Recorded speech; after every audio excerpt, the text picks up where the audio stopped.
चिड़िया पत्थर के चिड़िया बनौनी रउआ राजा जी सब कहेला होए सब कहेला इतना करी के नैया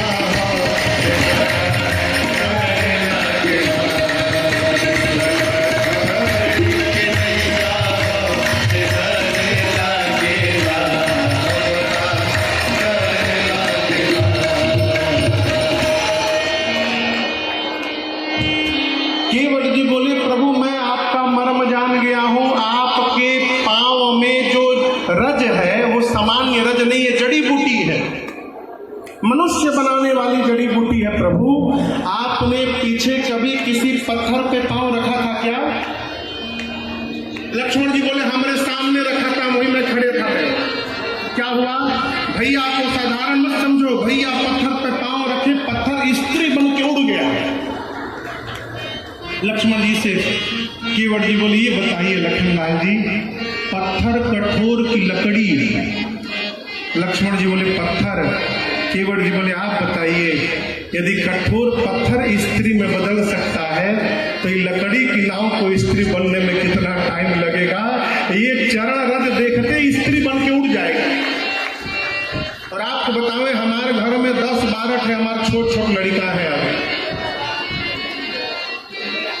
घर में भोजन नहीं है, वो नाव चलेगी तो रात में भोजन जाएगा। नाव ही समाप्त हो गई तो हमारा लड़का भूखों मर जाएंगे। प्रभु पांव धुलवाइए, जड़ी बूटी निकाल करके बाहर करता हूं, फिर बैठिए, उस पार पहुंचा दूंगा आपको। लक्ष्मण जी बोले, भैया पहली बार आपने कौन मैनेजमेंट संभाला, आपका मैनेजमेंट फेल हो गया। देखिए, मांग रहे हैं, मना कर दिया। मैं मांगता मना करता बता दिया हो। राम जी बोले, इसीलिए नहीं मांगने दिया कि आप बता दिए होते। राम जी बोले, अरे भक्त है मेरा। लक्ष्मण जी बोले, जो जो आपकी बात न माने सब आपकी भक्त। राम जी बोले, और कौन नहीं मान रहा है? लक्ष्मण जी बोले, पीछे देखिए, सुमंत जी को कहा न कि अयोध्या जाओ, देखिए खड़े हैं, रथ लेकर गए नहीं है, उधर देखिए। उनको कह रहे हैं चले जाओ, वो जा नहीं रहे हैं। इनको कह रहे हैं भाई साहब आ जाओ, ये आ नहीं रहे हैं। आप जिससे जो कहते हैं वो उसका उल्टा करता है। राम जी बोले लक्ष्मण जी से, अयोध्या से चलते समय मैंने आपको मना किया था मत चलो, मना किया था। सीता को मना किया था मत चलो, आप दोनों मेरी बात माने थे। जब चलते समय आप दोनों मेरी बात नहीं माने, मैं समझ गया कि मेरी बोहनी बिगड़ गई आज। अब जो मिलेगा, कोई हमारी बात मानने होने वाला नहीं है। केवट जी से लक्ष्मण जी बोले, केवट जी कौन सी बात आप करते हैं? अरे वो जो घटना है, पांव रखे पत्थर पर, वो एक बार घटी है, once in a lifetime. वो बात गई, उसके बाद हजारों पत्थरों पे राम जी ने पांव रखा। दूसरा कोई पत्थर स्त्री में क्यों नहीं बदला? केवट जी बोले, देखिए मैं मूर्ख हूं, लेकिन इतना भी मूर्ख नहीं हूं। मैं भी जानता हूं कि सारे पत्थर स्त्री में नहीं बदले, लेकिन प्रश्न ही ये लक्ष्मण जी, कौन सा पत्थर स्त्री में बदला ये पता है? जिस पत्थर की ओर राम जी ने हाथ से इशारा किया था, पूछा मुनि ही शिला प्रभु देखी गुरुदेव, वो शिला कैसी है? जिस पत्थर की ओर राम जी इशारा किए थे, वो पत्थर स्त्री में बदल गया। आज घाट के किनारे इतनी नाव लगी है कि किनारे वाली नाव नहीं दिखाई पड़ी। हमारी नाव बीच नदी में थी, ये दिखाई पड़ गई। यहाँ हमारी नाव को भी इशारा करके बुलाया गया है। इसका मतलब खतरा आज भी मंडरा रहा है। मैं अपनी नाव खोने वाला नहीं है। पांव धुला लीजिए, फिर ले चलता हूं। भगवान कुछ नहीं बोले। केवट जी अपनी गरीबी रोने लगे। पूज्यपाद गोस्वामी तुलसीदास जी कवितावली जी में कहते हैं, अरे पात भरी सहरी सकल सूर बारे बारे, पात भरी सहरी मेरे सकल सूर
नाव चलेगी तो घर में भोजन जाएगा। प्रभु हम लोग वेद पुराण नहीं पढ़े हैं कि नाव चली गई तो पूजा पाठ करके पेट पाल लेंगे।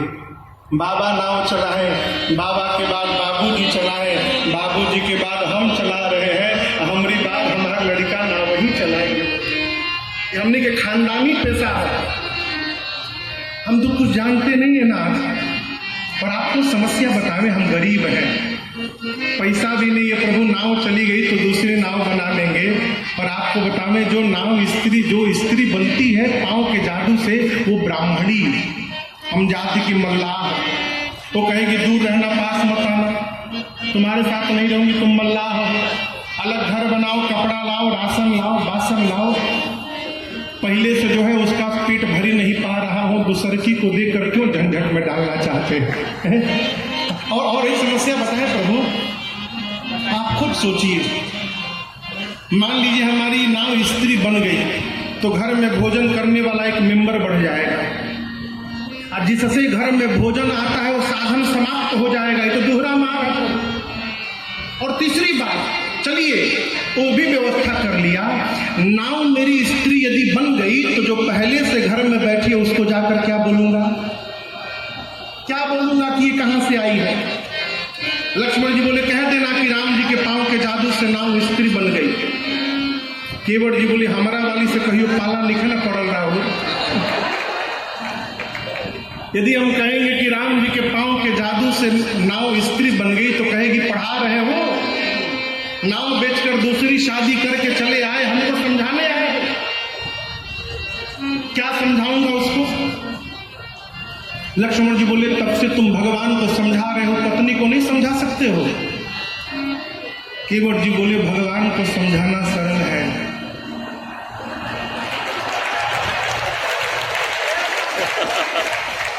इसके बाद वाला हम बोले ना।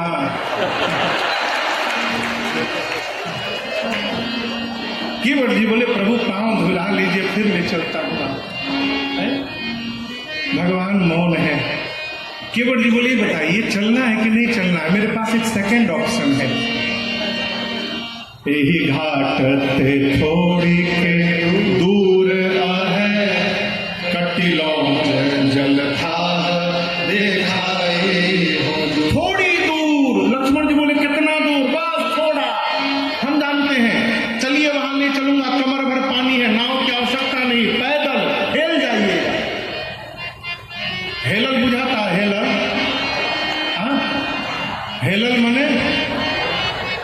हेलल मने पार होना, और हेलान मतलब पार होने लायक गहराई को हेलान कहते हैं भोजपुरी में।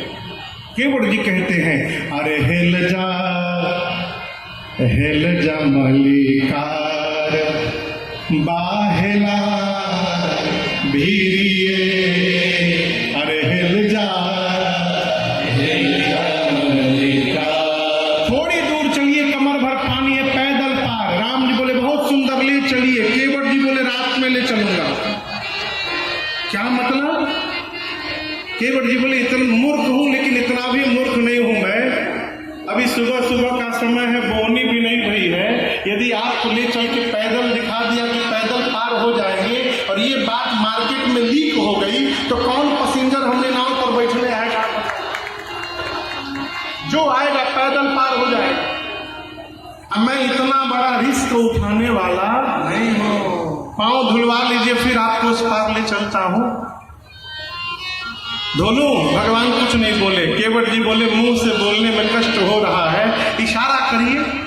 राम जी बोले कैसा इशारा? केवट जी बोले जो गर्दन है ना, दो ही बात छोटी है सिर को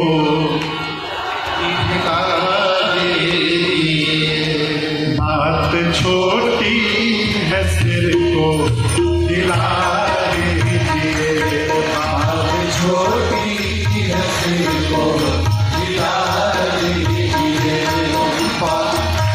बात छोटी है सिर को हिला दीजिए, बात छोटी है सिर को हिला दीजिए।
थोड़ी। हे राघव जी मेरे पर नजर कीजिए, पाँव धुलवा के थोड़ी नजर कीजिए। फिर आइए बैठिए और सफर कीजिए, आइए बैठिए फिर सफर कीजिए। उससे पहले पाँव धुलवा के थोड़ी नजर कीजिए। पूर्ण इतिहास में जानता आपका, पूर्ण इतिहास में जानता आपका, ये भी एहसान मैं मानता आपका, ये भी एहसान मैं मानता आपका। हे राघव जी मेरे पुरखों को राघव अमर कीजिए, मेरे पुरखों को राघव अमर कीजिए। कहाँ मना करता हूँ, आइए बैठिए फिर सफर कीजिए, आइए बैठिए फिर सफर कीजिए। पाँव धुलवा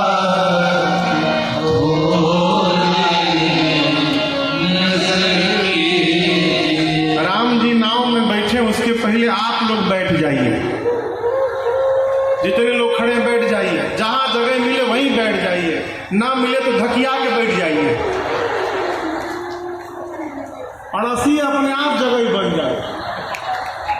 बंगाल में बस चलता है, ढुकुन ढुकुन ढुकुन ढुकुन, भीतर ढुकिए अपने जगह ही बन जाएगा। कहता है केवट जी अपनी दैन्यता बताएं, प्रभु नाव चलेगी तो घर में भोजन जाएगा, परिवार बच्चे भूखे मर जाएंगे। प्रभु भगवान कुछ नहीं बोले। अब यहाँ देखिए केवट जी नाटक करने लगे, कहे तब से कह रहा हूं पाँव धुलवा लीजिए, समझ में बात नहीं आ रही है, अब मैं कहता हूं पाँव नहीं धोऊंगा। वर्षों से नाव चला रहा हूं लेकिन ऐसे पैसेंजर से आज तक कभी भेटे नहीं हुआ मेरा। एक बार नाव मांग के चुप्पी साध लिए, बोली नहीं रहे जाना है कि नहीं जाना है। मुझे तो लगता है आपको जाना है ही नहीं उस पार। और आप एक बात बोलूं, यदि आप नहीं भी धुलवाएंगे ना राम जी तो मेरा बड़ा आनंद होगा। लक्ष्मण जी बोले नहीं धोगे तो कौन सा आनंद होगा। केवट जी बोले नहीं धोऊंगा तो राम जी को नाव पे पाँव नहीं रखने दूंगा, पाँव नहीं रखने दूंगा तो राम जी उस पार नहीं जा पाएंगे, उस पार नहीं जा पाएंगे तो यहीं रह जाएंगे, और यहीं रह जाएंगे तो नित्य दर्शन प्राप्त होता रहेगा। कितना आनंद है, मत भुलाइए। यदि आपको पार जाना है रघुनाथ जी तो अब आपको कहना पड़ेगा केवट मेरा पाँव धो और मुझे गंगा के उस पार पहुंचाओ, मैं नहीं धोऊंगा। इस पर भी रघुनाथ जी कुछ नहीं बोले। केवट भैया परेशान, आखिर राम जी बोल क्यों नहीं रहे हैं। अचानक मन में एक बात आई, केवट जी राम जी के चारों ओर गोल गोल घूमने लगे। लक्ष्मण जी बोले ये क्या कर रहे हैं। केवट जी बोले अब जाकर बात समझ में आई है सब। राम जी जो कपड़ा पहने हैं उस कपड़े में कोई जेब नहीं बना है। अब जेब नहीं है इसका एक ही मतलब कि राम जी भी हमरे नियर ठन ठन गोपाल है, कुछ है वो नहीं इनके पास। अब मैंने अपनी इतनी गरीबी सुना दी कि नाव चलेगी तो घर में भोजन जाएगा, इनके पास मुझे देने के लिए कुछ है ही नहीं। उतराई यही बात है ना, इसीलिए नहीं बोल रहे ना संकोच में। आज तक आप मुक्त करते थे ना, आज आपको संकोच से मैं मुक्त करता हूं। मैं पाँव धोऊंगा, नाव पर बिठाऊंगा, गंगा के पार पहुंचाऊंगा। और हे रघुनाथ जी, कसम खा के कहता हूं प्रभु, आपसे कुछ मांगूंगा नहीं, मैं ऐसे ही गंगा पार उतार करके चला आऊंगा, कुछ नहीं मांगूंगा। पूज्यपाद गोस्वामी तुलसीदास जी छंद लिखते हैं यहाँ पर, पद कमल धोई चढ़ाई नाव ननाथ उतराई चढ़ो, पद कमल धोई चढ़ाई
जो जीवन की हर परिस्थिति को भगवत कृपा मानकर आनंद में बना रहे, वो भगवान का भक्त है।